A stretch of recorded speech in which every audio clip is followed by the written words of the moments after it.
Now we're going to talk about formal writing. We started out this section after you've written your essay by going in and identifying any second person.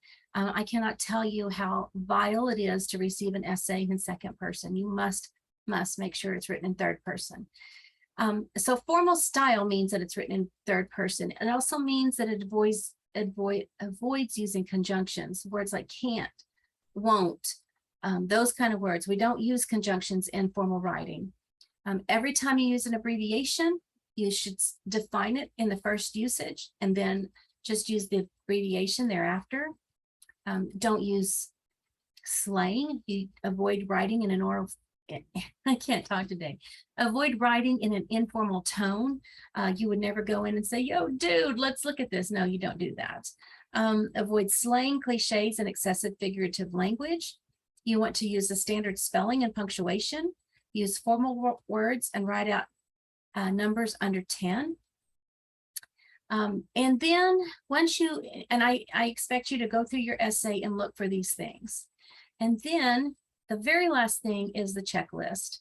And you want to make sure that you go through this checklist before you ever submit it and make sure that you have done all of these things exactly. When I was writing proposals, I lived and died by checklist because I would have a 200 to 500 page document and I had to have it perfect.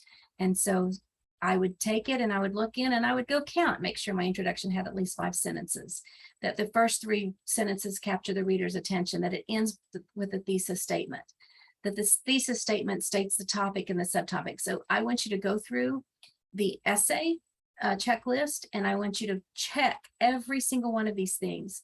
And if it's not correct, then you change it before you submit it. There's no reason to submit an essay that isn't perfect. There's no reason ever other than just laziness. And if you know it, otherwise, a lot of people just submit it and that's fine. Make sure all your subjects and verbs agree. Make sure your pronouns and antecedents agree. Make sure that you've written it in one verb tense. And then you all of these apostrophes if you're used correctly.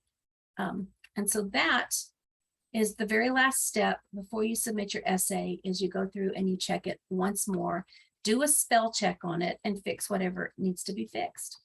And I would say hang on to this checklist. And as you progress through your college, add to it so that it gets more and more in depth. And I'm telling you, it'll change your GPA. It certainly will. All right. We'll talk to you. I think the next step is to start doing the editing exercises. So we will see you then.